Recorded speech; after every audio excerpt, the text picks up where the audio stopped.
समाज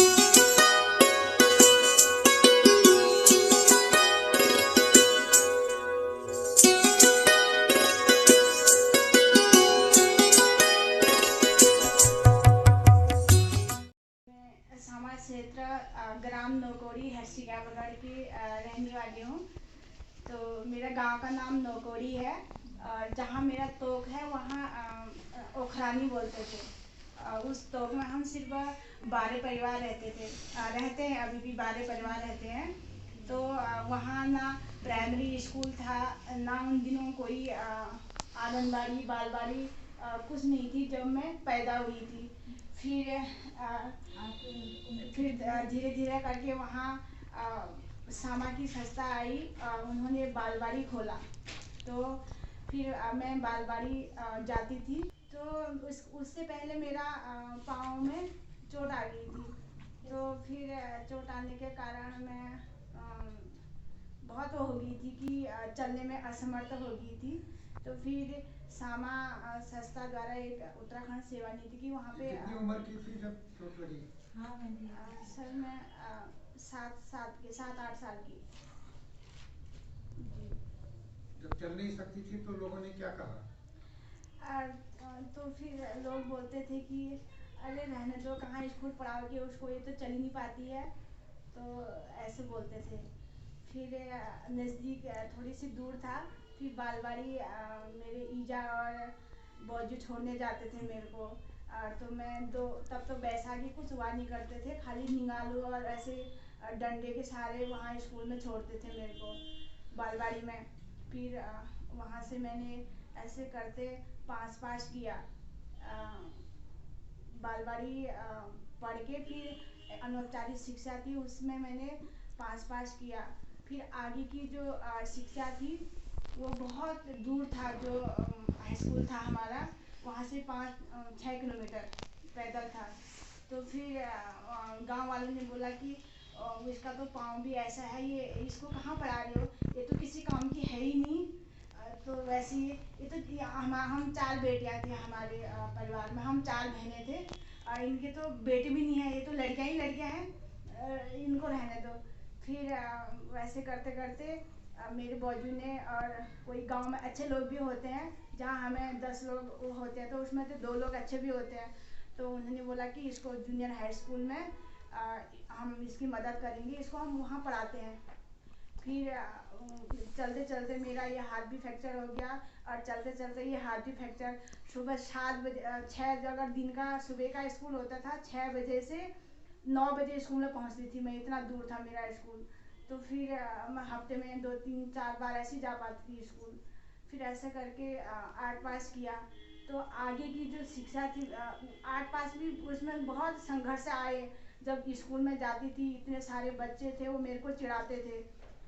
तो कोई मेरा बस्ता फेंक देगा, कोई मेरा डंडा फेंक देगा और बहुत ही इतना चिढ़ाते थे मेरे को। मैं घर जाऊंगी जैसे कहने वाली हुई कि मैं कल नहीं जाऊंगी वहाँ, तो ईजा कहने वाली क्यों नहीं जाएगी, क्योंकि वहाँ तो मुझे सब चिढ़ाते हैं। उसमें भी 2-4 टीचर अच्छा हुआ करते थे, बाकी वो भी मतलब वही करते थे मतलब ना। तो फिर उसके बाद ऐसे करते करते जब छुट्टी होती थी, मैं स्टिक के साथ चलने में मुझे बहुत शर्म आती थी। मैं बच्चों को ढूंढती थी कि मैं तुम्हारे कंधे पर हाथ रखूंगी, वहाँ तक मुझे आप छोड़ दोगे। तो बाद में उनके कंधा भी थक जाता था, वो मुझसे बहुत दूर रहते थे। तो ऐसा करते करते मैंने 8 पास किया। फिर तो एक दुर्गा सिंह कोलकाता है, वो भी बहुत अच्छे सामाजिक कार्यकर्ता थे। उन्होंने बोला कि हम एक बालवाड़ी, यहाँ पर भी एक बालवाड़ी की आवश्यकता है, उसमें हम तेरे को शिक्षक के रूप में तेरा चयन कर देंगे।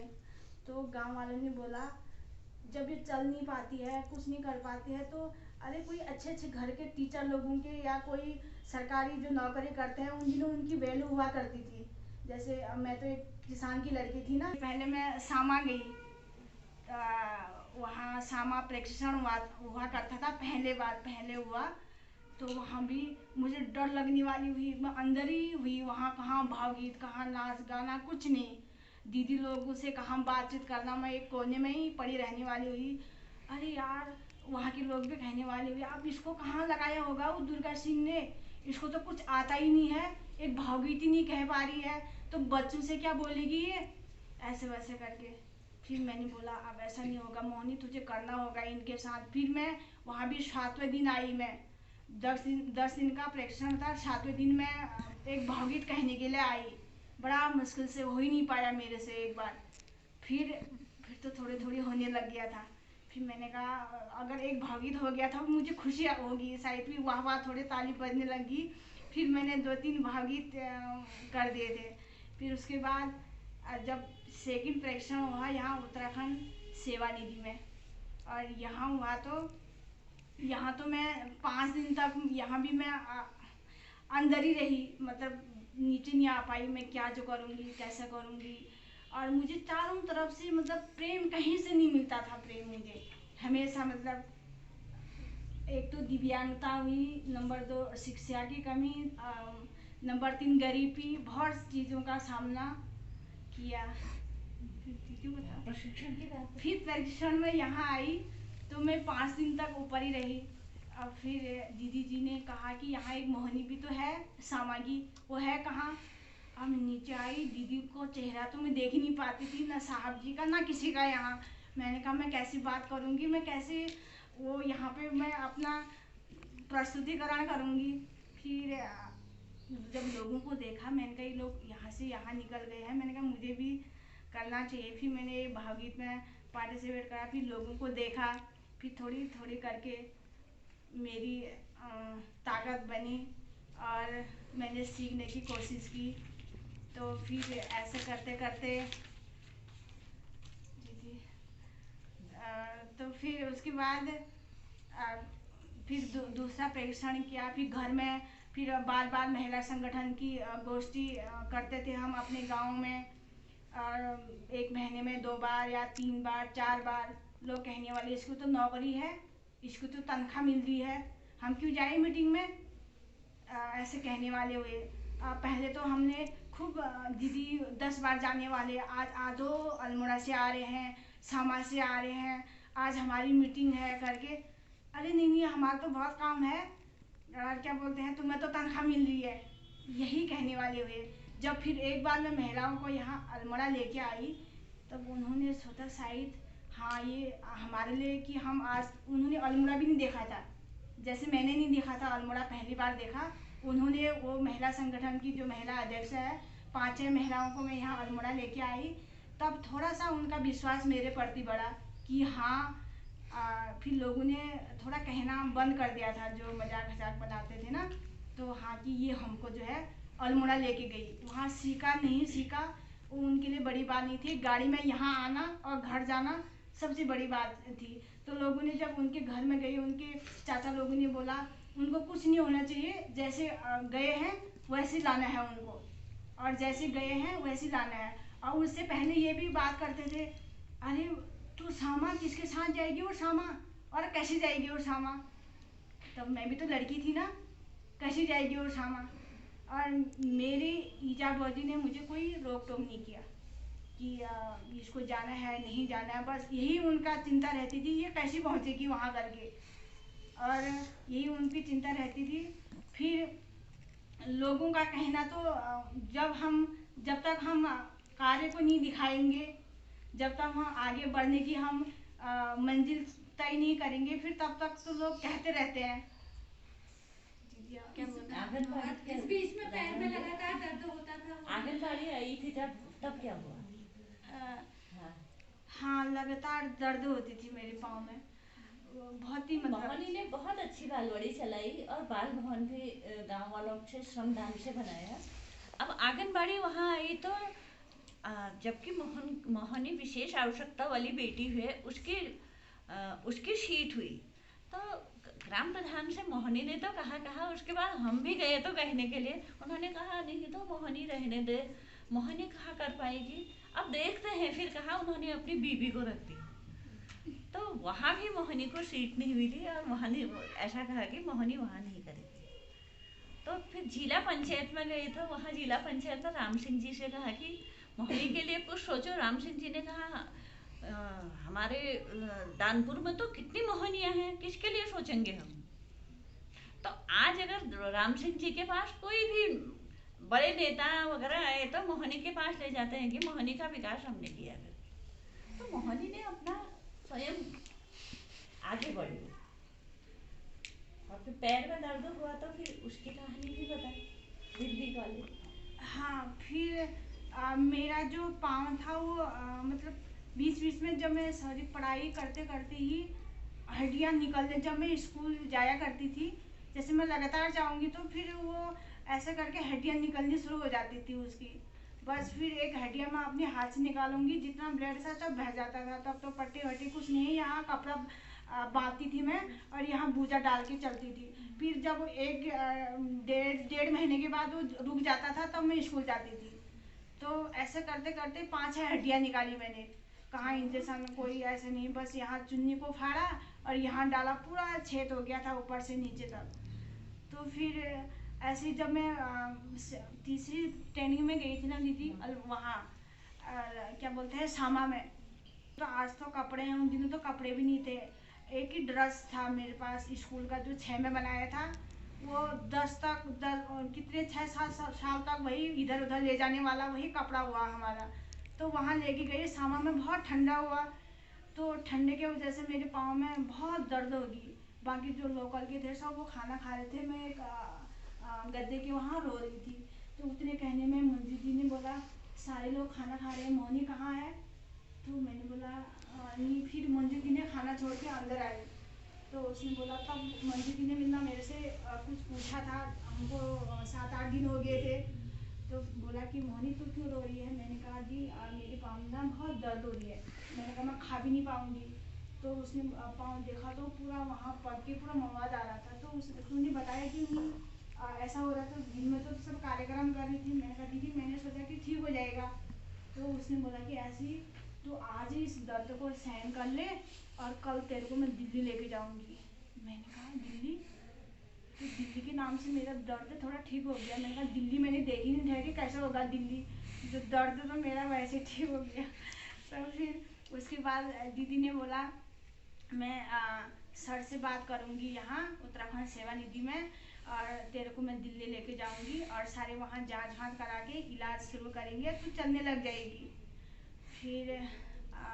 फिर थोड़ी राहत मिल गई थी मेरे को। फिर दीदी ने साहब जी को बात की, फिर यहाँ लेके आए मेरे को। फिर DK पांडे सर ने दिल्ली के लिए बोला कि इतना पैसा खर्च होगा 5-6 लाख। मैंने कहा मेरे बौजी के पास तो 5 रुपये भी नहीं है। मैंने कहा कहाँ से लाएंगे दीदी इतना पैसा?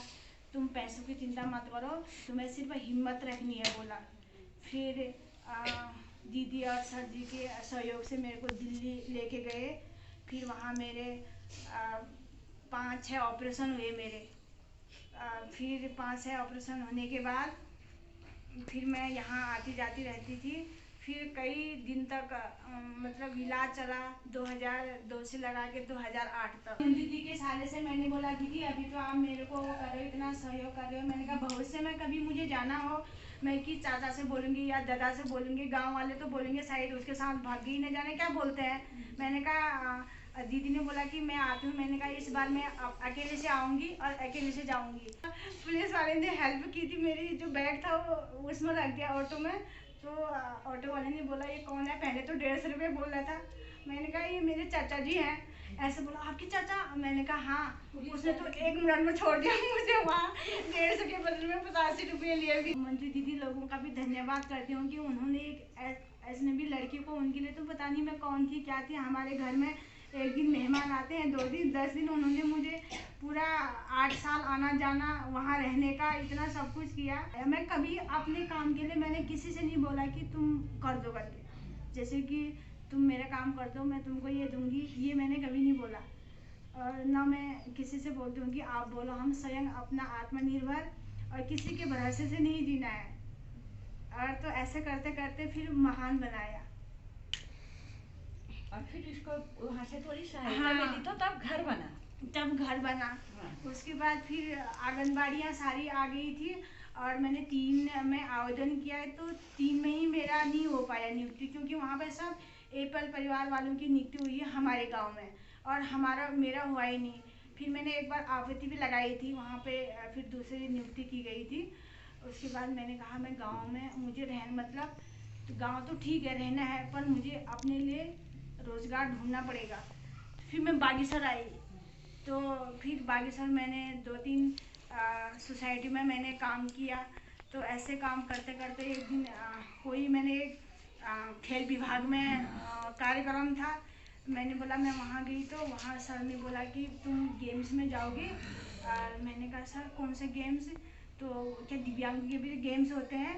तो उन्होंने बोला हाँ क्यों नहीं होते हैं, दिव्यांगजनों के गेम्स होते हैं। तब मुझे कोई जानकारी नहीं थी। फिर तुम देहरादून में गेम्स में है 1 महीने मतलब जनवरी के महीने में, और आप उससे पहले तैयारी कर लेना। मैंने कहा सर मैं क्या गेम्स खेल पाऊँगी, मुझे कुछ होता नहीं है, आता नहीं है, आज तक मैंने कुछ किया ही नहीं है गेम्स, मैं कहाँ खेल पाऊँगी। उन्होंने बोला कि गोला दिया बहुत बड़ा खेल विभाग से, और कि तुम इसको रोज सुबह सुबह वहाँ फील्ड में जाना और प्रैक्टिस करना, तुम फर्स्ट आओगे। अब मेरा पूरा ध्यान गेम्स की तरफ चला गया। फिर मैं यूट्यूब में देखती रही, और मैंने कहा दिव्यांगों के, कहीं मुझे यकीन नहीं था कि दिव्यांगों के गेम्स होते हैं करके। फिर 1 महीने तक मैंने प्रैक्टिस की गोला भाला में। उसके बाद नाम आया, मैं देहरादून गई। तो यहाँ से देहरादून गई।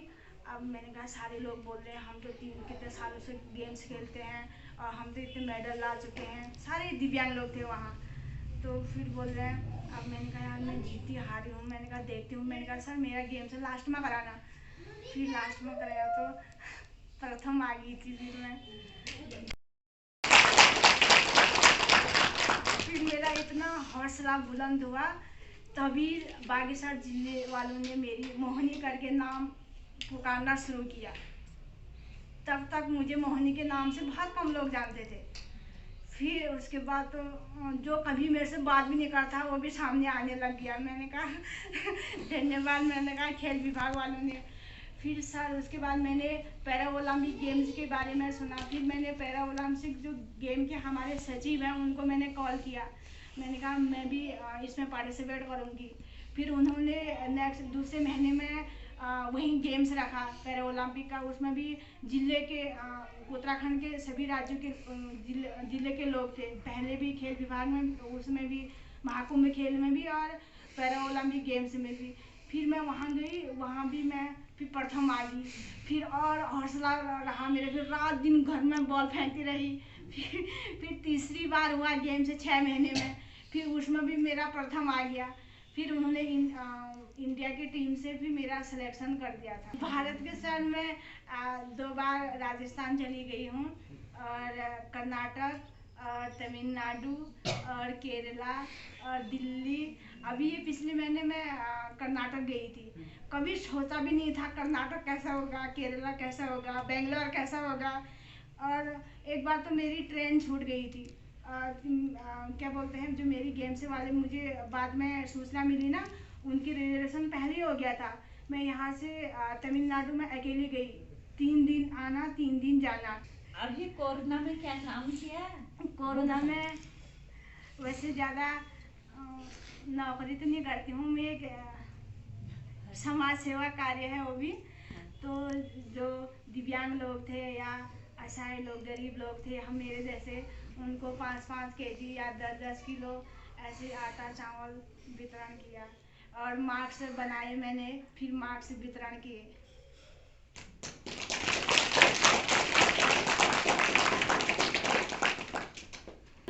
जी उससे पहले मैंने 8-5 से भी 9, 10, 11, 12 मैंने 4 क्लास भी प्राइवेट पढ़ाई की 8 से ना, और फिर अभी बेफाइनल है। अभी हम जिला दिव्यांग पुनर्वास केंद्र में करती हूँ मैं कार्यालय सहायक के रूप में। वहाँ पे जितने भी दिव्यांग, पहले हमारे वहाँ जो दिव्यांग प्रमाण पत्र बनते थे वो कैंप लगता था 2 महीने में, 4 महीने में, 6 महीने में।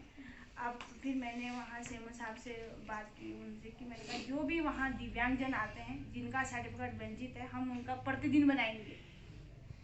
कोरोना काल में भी हमने बिना कैंप के 1000 से ऊपर दिव्यांग प्रमाण पत्र रिन्यूअल और नए बना दिए हैं, कि ताकि कोई दिव्यांग परेशान ना हो। वैसाखी व्हीलचेयर, कभी पेंसिल लगाने के लिए परेशान होते हैं। मैंने कहा इस चीज़ के लिए आप एक दिव्यांग की मदद कर रहे हैं तो हमारे दिव्यांग कोई परेशान नहीं होगा, तो ये करते हैं।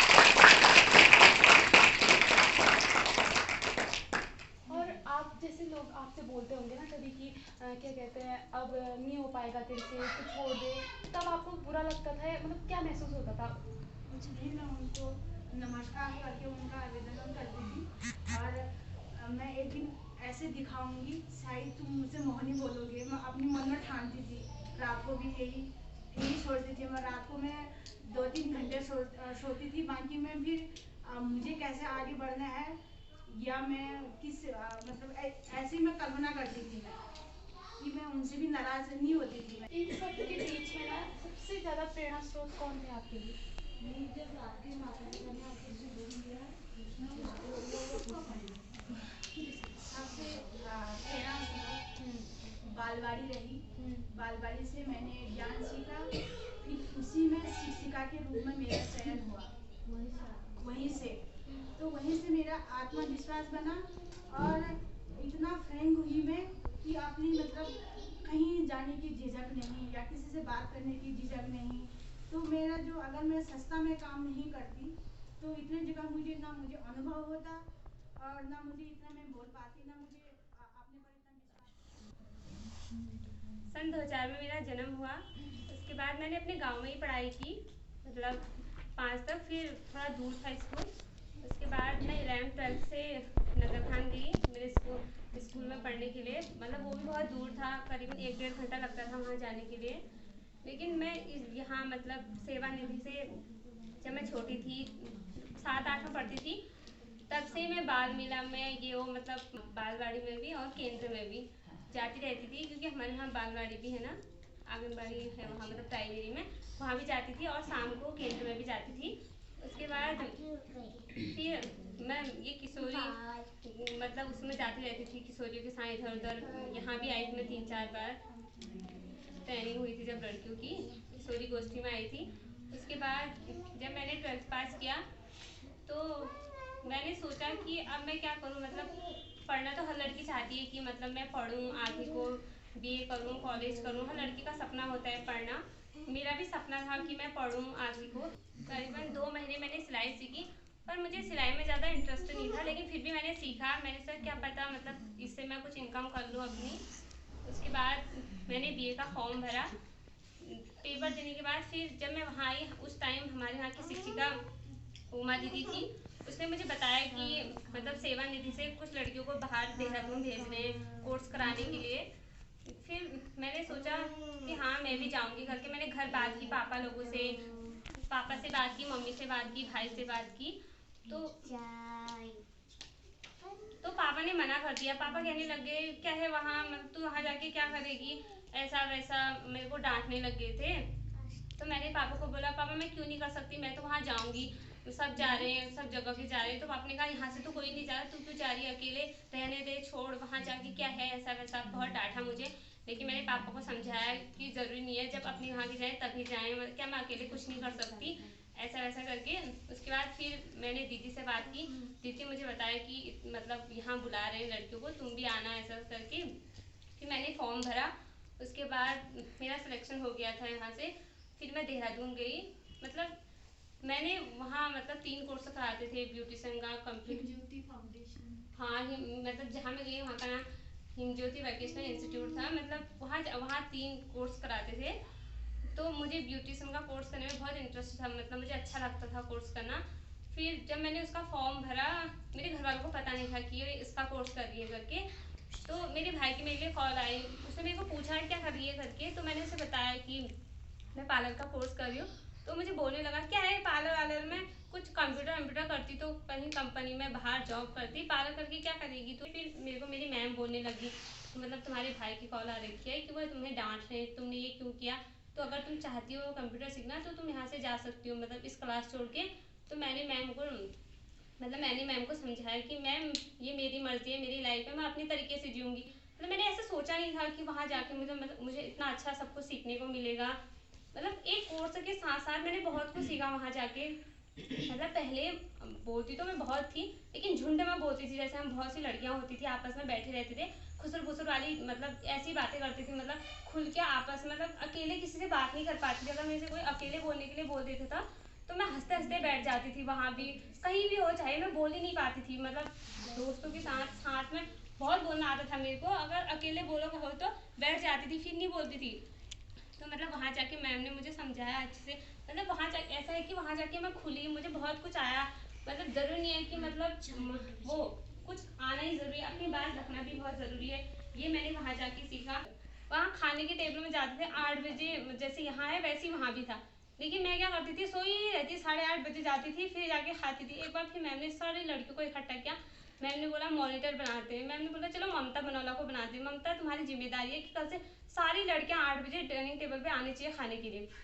तो मैं 7:50 में ही चली जाती थी वहाँ कि यार 8 बजे आना है, तो मेरी जिम्मेदारी, तो मैं पहले ही चली जाती हूँ। वहाँ से आने के बाद जब मैं घर आई, मतलब फिर मैंने सोचा मतलब अब मैं क्या करूँ आगे को, ऐसा वैसा करके मेरा घर में बिल्कुल मन ही नहीं लगा, मतलब घर के काम हाँ में भी मन नहीं लगा। मैं ऐसा कहीं बाहर जाती, इतना सब कुछ सीखा है तो घर में क्या करना है। उसके बाद मैं रुद्रपुर चली गई, वहाँ गई, वहाँ पार्लर में दिन भर इतना काम करना पड़ता था और पैसे तो इतने कम देते थे, उसकी कोई वैल्यू नहीं थी, मतलब जो हमने सीखा था उसकी कोई वैल्यू नहीं हुई। उसके बाद 1 महीना मेरी दोस्त ने कहा क्या लगी है पार्लर में छोड़ इसको, तो कंपनी में चलते हैं, वहाँ अच्छे पैसे, सुबह से शाम तक आ जाएंगे, फिर घूमेंगे, फिर वहाँ भी ऐसी काम है। मतलब वहाँ जा कंपनी में जाकर मैंने ये सीखा कि मतलब अपने हाथ का हुनर सबसे ज़्यादा ज़रूरी है। अभी मैं यहाँ मतलब शिक्षिका बनी, मतलब अपने यहाँ के केंद्र में, ग्रामीण शिक्षण केंद्र बांधवगढ़ में। तो उसके बाद फिर मैंने दीदी को बोला कि दीदी मैं खोलना चाहती हूँ पार्लर, ये वो करके। दीदी ने बोला ठीक है। अभी दिसंबर से मतलब मैं पार्लर का कोर्स करा रही हूँ लड़कियों को, करीबन 12 लड़कियाँ हैं, एक बैच पूरा हो गया, दूसरा बैच शुरू होने वाला है। मतलब वो लड़कियां भी काफ़ी खुश हैं कि मतलब मैंने तो बाहर जाके सीखा, वो चाह रही जो हमने मतलब जो बाहर ना सीखा हमें यहीं सीखने को मिल रहा है, उसके लिए वो बहुत खुश हैं। पार्लर में थ्रेडिंग बनाना और अलग अलग प्रकार की हेयर स्टाइल, फेशियल करना और ब्राइडल तैयार करना, मेकअप करना, मतलब अन्य जो भी चीज़ें होती हैं वो सब। यहाँ पे पार्लर है, उसके बगल में ही ब्यूटी सेंटर, वो सॉरी क्या कहते हैं, कंप्यूटर सेंटर भी है और सिलाई सेंटर भी, बिनाई सेंटर भी। तो वहाँ तो बहुत कम से कम 40-50 लड़कियाँ आती हैं।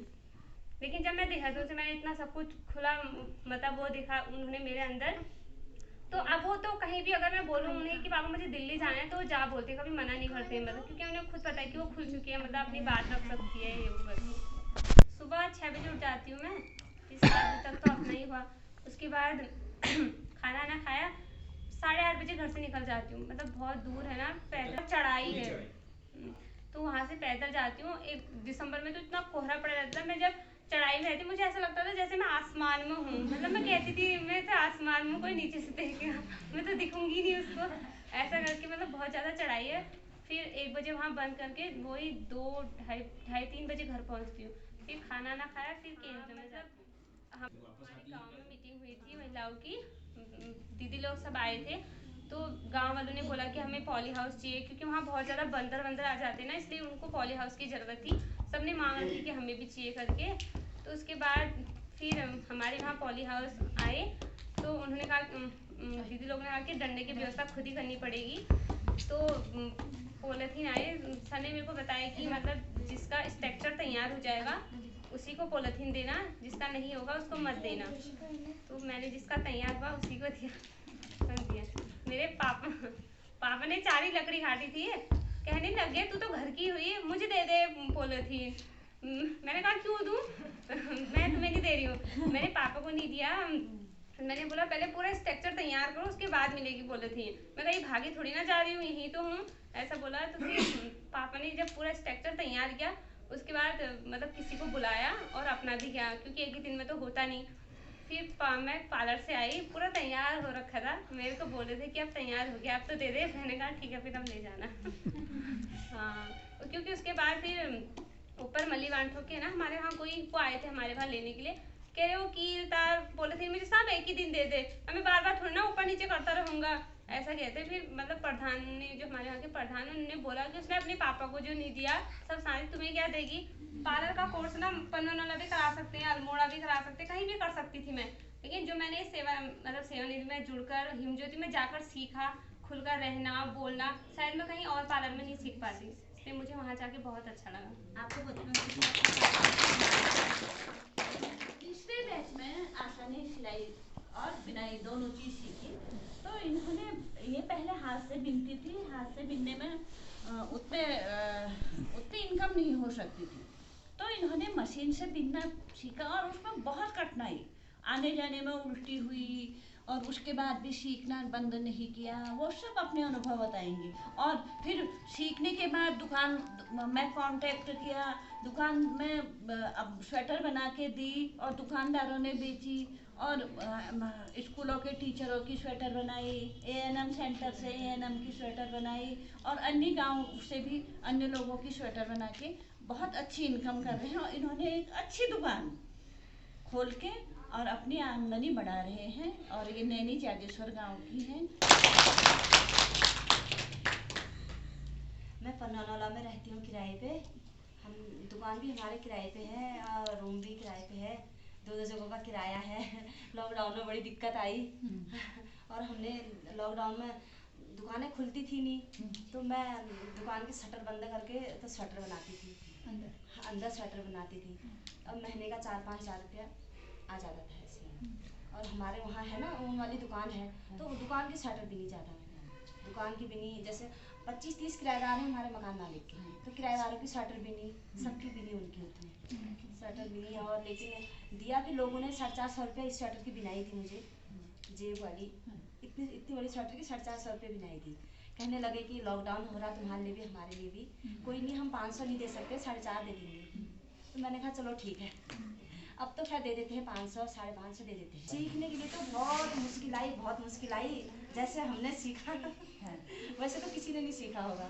कहाँ पन्नानौला कहना, कहाँ मनियागढ़। घर का काम करते थे, फटाफट जाड़ों के दिन थे, तो पानी में फटाफट कपड़े धोए, ठंडे के दिन थे, वहाँ मनियागढ़ जाते थे, थोड़ी देर मशीन में बैठते थे। वहाँ पर 1 घंटा भी नहीं होता था, बैठे बैठे तो उठो उठो उठो, तुम तो कब से आए हो, स्वेटर बना रहे हो, 1 घंटा हो गया, उठो जाओ। ऐसी टेंशन हो जाती ना। हम थे सिग्नल, अब उतने फंदे हम मशीन में डालते थे। अब 110 हर हिसाब से स्वेटर बनानी पड़ती है, जेंट्स लेडीज बच्चे की, उतने फंदे डालो। अब थोड़ी देर में और लोग आते थे तो निकालो निकालो इसको, ऐसा मूड खराब हो जाता था ना, वो निकाली फंदे निकाले, रखे अपने थैले में, तो वापस आ जाते थे। बड़े कष्ट, गाड़ी में जाओ नाश्ता करके, गैस बन जाती थी, रास्ते पर उल्टी करती थी। मेरे लिए बहुत होती है उल्टी, मेरे लिए तो बहुत मुश्किल आई सीखने में। और फिर भी ऐसे ही सीखा। फिर मैंने मशीन मंगाई, मैंने कहा अगर इतना सीख लिया मैं आधे से क्यों छोड़ूं, अब मशीन ले आओ मेरे लिए। तो मशीन ला के रखी, फिर ले आई थी अल्मोड़ा से ली, यहीं से 6,500 में मशीन ली। तो थोड़ा यहाँ सीखा, तो उसी को फिर मैं अपने मशीन में डाल के तो उसका पूरा करती थी इसको फिर। तो ऐसे करके सीखा। फिर सही है, अब आगे को काम अच्छा चल रहा है, तो ऐसे करके इतनी आपके पास डिमांड वहाँ पर डिमांड आती है।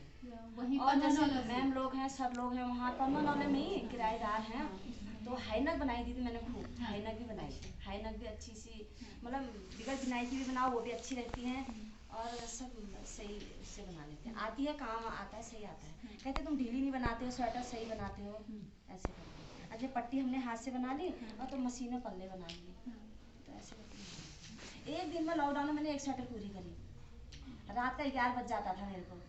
अब मैं सोचती थी दूसरे दिन स्वेटर दूँ तो पैसा आएगा, तो कुछ सामान लाऊंगी।